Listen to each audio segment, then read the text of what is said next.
히브리서 2장 14절 18절 사이에 예수 그리스도께서는 죽기를 무서워함으로 일생을 종로로 사는 시험을 받는 우리를 자유케 하시기 위하여 기꺼이 십자가를 지셨다. 이렇게 나옵니다. 웃으면 복이 와요라는 프로가 있었습니다.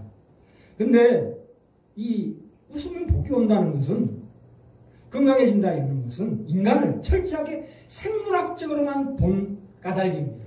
생리학적으로만 본다 이거예요. 영혼을 보지 않았다 이거예요. 영혼에는 어떤 말씀이 우리에게 통합니까? 전도서 7장 정말 확인했죠. 슬픔이 웃음보다 낫대요.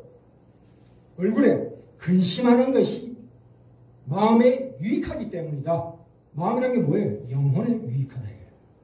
근심하는 것이. 그래서 하나님 안에서 하는 올바른 근심은 구원을 이루는 참으로 귀한 복이다.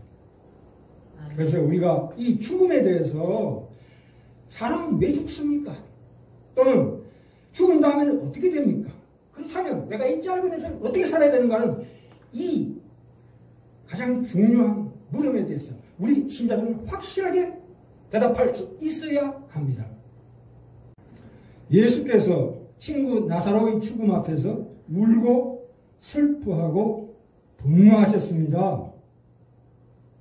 세상을 만든 창조주이신 예수 그리스도께서 어떻게 이 자기가 만든 세상에서 일어난 이 죽음에 대하여 노하실 수 있는가 이 말입니다.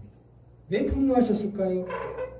죽음은 말하자면 침략자예요. 침략자. 자, 여기 한번 볼까요? 우리가 창세기 1장, 2장, 3장을 보시면 분명히 우리가 태초에 하나님의 형상으로 우리를 창조하셨습니다. 그렇죠? 네. 그러면 그 속에 뭐가 있을까요? 이 죽음에 대한 두려움이라는 것은 없었습니다. 그렇죠? 두려움은 말하자면 죽음에 대한 두려움은 우리 본성에 원래 없는 것이다 이거예요. 왜냐하면 우리 거기에 생명나무가 있었죠.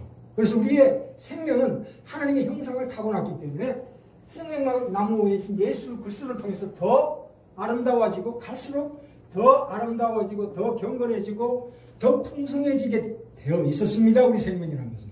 아멘. 영원히 살도록 되어 있었다고. 물론 아담이 조금 부족했죠. 그래서 예수 그리스도께서 생명나무가 되십니다. 결국은 만약에 그냥 죄를 안 지었다면 어떻게 됐을까요? 그래도 예수님이 오셔야 했죠. 아직 완벽한 건 아니기 때문에 예전에 말씀드렸죠.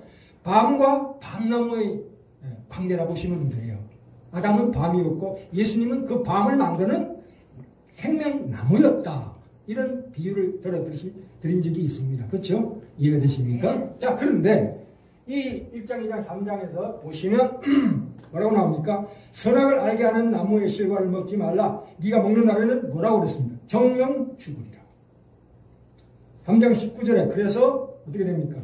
네가 얼굴에 땀이 흘러야 식물을 먹고 필경은 흙으로 돌아가리니 그 속에서 네가 시험을 입어서님이니라. 이게 뭡니까? 영혼과 육신의 분리예요. 몸은 흙으로 지었습니다. 영혼은 하나님의 형상이었어요. 자, 그런데 이것이 분리가 되는 이게 죽음이라고. 이 선악과를 따먹는 말미암아 죽음을 체험한 겁니다. 아담이 그때부터 뭐가 들어왔다고요? 두려움이 들어왔다. 그게 죄의 본성입니다. 선악과 따먹었을 때. 자, 그럼 우리가 우리 일생 가운데서 다 큰 두 가지 사건이 있어요. 우리 일생을 보시면 탄생과 죽음입니다. 자, 그러면 이 두려움이 10년 깊이 박혀있는 무의식 속에 박혀있는 상태에서 애기가 탄생을 합니다. 아기가 탄생을 하죠. 그런데 어머니의 자궁 속에서 있다가 갑자기 바깥으로 던져집니다.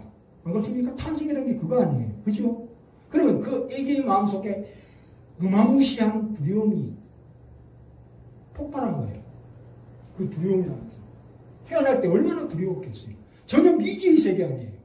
어머니 품에서 세상 밖으로 나온다는 게 얼마나 두려운 사건이에요. 미지의 세계. 나 혼자 가는 길이에요. 한 번도 가본 적이 없는 길입니다. 얼마나 두려웠겠어요. 그러나 다행스럽게도 하나님은 부모 자식 관계를 통해서 어머니의 사랑으로 그것이 나도 모르게 치유가 됩니다. 예, 그렇죠? 예. 그런데 이제 우리에게 앞으로 다가올 사건이 뭐예요? 이거 몸의 죽음입니다.